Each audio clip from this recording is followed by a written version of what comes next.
They called her La Séquestrée de Poitiers, the sequestered woman, a name that still lingers like a shadow over French history. But once, long ago, she was simply Blanche, a beautiful, spirited young woman with dreams of love, laughter, and freedom. And then, she vanished. For 25 years, the world forgot her. Or maybe it chose not to look. Because behind the heavy shutters of a respectable home in Western France, a nightmare was unfolding in silence. This is the creepy and tragic case of Blanche Monnier, the woman in the locked room. When Blanche was born in 1849 in Poitiers, France, her family was not just wealthy but respected. Her father, Charles, was a well-to-do lawyer. Her mother, Louise, strict, proud, devoted to appearances. They were the kind of family neighbors admired from afar, a model of bourgeois decency in a small provincial town. And Blanche, their daughter, was radiant. By her early 20s, she was known for her beauty. A slender figure, fair skin, dark, expressive eyes. People whispered that Blanche would make a brilliant marriage one day. In 19th century France, a daughter's life was often mapped out before she could choose it herself. Education was limited, independence almost unthinkable. Marriage, motherhood, and the preservation of family honor. These were the boundaries of her world. But Blanche wanted more. She was drawn to art, to literature, to ideas that unsettled her conservative mother. And then came the scandal that would change her life forever. Sometime in her 20s, Blanche fell in love. The man she chose was not wealthy, not aristocratic, not even especially distinguished. He was a lawyer, older, the widow, without money or social standing. To Blanche, it was real. To her mother, it was disgrace. Louise Monnier, rigid and unbending, believed her daughter's choice was a stain upon the family name. For a woman of her class, marrying beneath her station was unthinkable, so she issued an ultimatum: end the affair, or face the consequences. Blanche refused. She would not abandon the man she loved. And so, one night around 1874, she disappeared. Neighbors asked, friends wondered, but explanations were given, vague, plausible, enough to quiet suspicion. Perhaps Blanche had gone to Paris, or had fallen ill, or was simply resting. Life moved on. And behind shuttered windows, Blanche was taken upstairs, into the room. Imagine this. The shutters nailed shut, the key turning in the lock. A once bright young woman forced into darkness. For the next 25 years, Blanche Monnier would not see the sun. She would not walk in a garden, or hear the laughter of friends, or feel the warmth of fresh air. Her room became her tomb, a narrow cell lined with rotting straw, stained sheets, crawling vermin. Her only company, rats, lice, and her own mind slowly fraying under deprivation. Her meals were scraps, thrown into the darkness. Her clothing, rags, the smell, unbearable. Neighbors would later recall a faint stench drifting from the Monnier home. But who would dare accuse such a respected family? Appearances were everything. And so Blanche remained, year after year, season after season, locked away, her cries muffled by thick shutters. Why? Why would a mother, of all people, commit such cruelty? The simple answer was control. To Louise Monnier, her daughter's defiance was an unforgivable betrayal. To love a man of lower class was to shame the family. And so Louise decided, better to hide Blanche than to allow her to ruin their name. But perhaps there was more. Psychologists today might speak of narcissism, of obsession with image, of cruelty masked as discipline. Neighbors later remembered Louise as cold, imperious, the kind of woman who demanded obedience and suffered no opposition. To her, Blanche's punishment was not only justified, it was necessary. And what of her brother, Marcel? He lived in the same house, a lawyer himself, intelligent, capable. Yet for 25 years, he too kept the secret. Complicity by silence.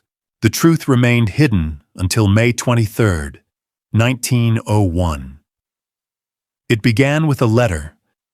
The Attorney General of Paris received an anonymous note, blunt and horrifying. It read, "I have the honor to inform you of a very serious occurrence. I speak of a spinster who is locked up in Madame Monnier's house, half-starved, living in filth for the past 25 years. In a word, living in her own putrid waste." Authorities were skeptical, but the detail was too precise to ignore. Police were dispatched to the Monnier residence in Poitiers. At first, the family resisted. Doors were locked, excuses offered, but eventually, they forced their way inside. What they found would shock the world. The shutters of an upstairs room were pried open. Sunlight poured into the darkness for the first time in a quarter of a century. And there, in a corner, lay Blanche, naked, skeletal. Her hair matted, her skin bruised and ulcerated. The room reeked of human waste, of decay, of years of neglect. The sheets she lay upon were blackened and rotting. The food scattered on the floor was crawling with insects. She weighed barely 50 pounds. When officers lifted her from the bed, Blanche whispered only a single phrase. "How lovely it is to breathe fresh air again." The scandal exploded. Newspapers across France carried the story. How could such horror exist? Not in a dungeon, not in a prison, but in the home of a wealthy, respectable family.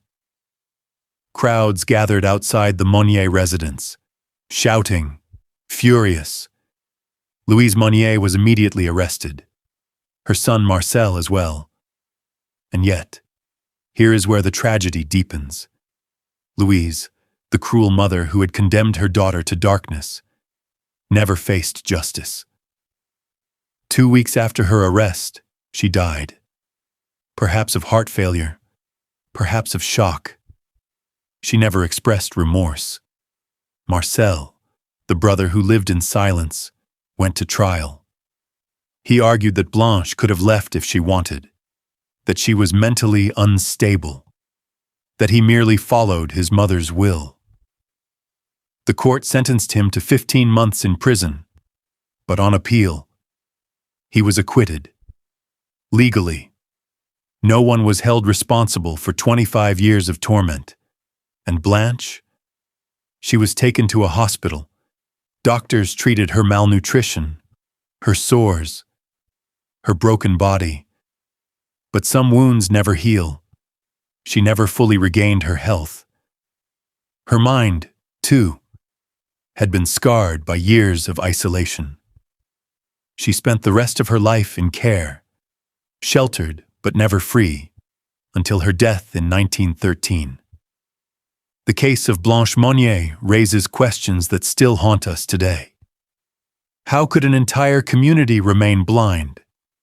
Did no one hear the cries, the whispers, the rumors of a vanished young woman? Or did they choose silence, preferring not to confront what was hidden behind those shutters? Perhaps the most chilling lesson is not just about cruelty, but about complicity. Evil often survives not because of monsters alone, but because ordinary people look away. And there is something deeply human in Blanche's whispered words, her first breath of freedom. How lovely it is to breathe fresh air again. After 25 years of darkness, her joy was simple. Air, light, life. But her story is also a warning that behind respectable facades, unimaginable horrors can take root. That family, the place meant to protect us most, can sometimes become a prison, and that silence, whether from fear or indifference, can be as deadly as cruelty itself. Blanche Monnier's name lives on in history, in books, in whispers. She is remembered not only as a victim of her mother's tyranny, but as a symbol of endurance. A woman who survived 25 years in darkness, and still, upon release, could marvel at the beauty of fresh air. And maybe that's the haunting part. Not just the cruelty she endured, but the reminder of how fragile freedom really is. How easily it can be stolen by others, by society, even by those we trust most. So tonight, when you open a window, when you feel the air on your face, think of Blanche. Think of the years she lost, and remember how precious and how terrifyingly fragile the simplest freedoms can be.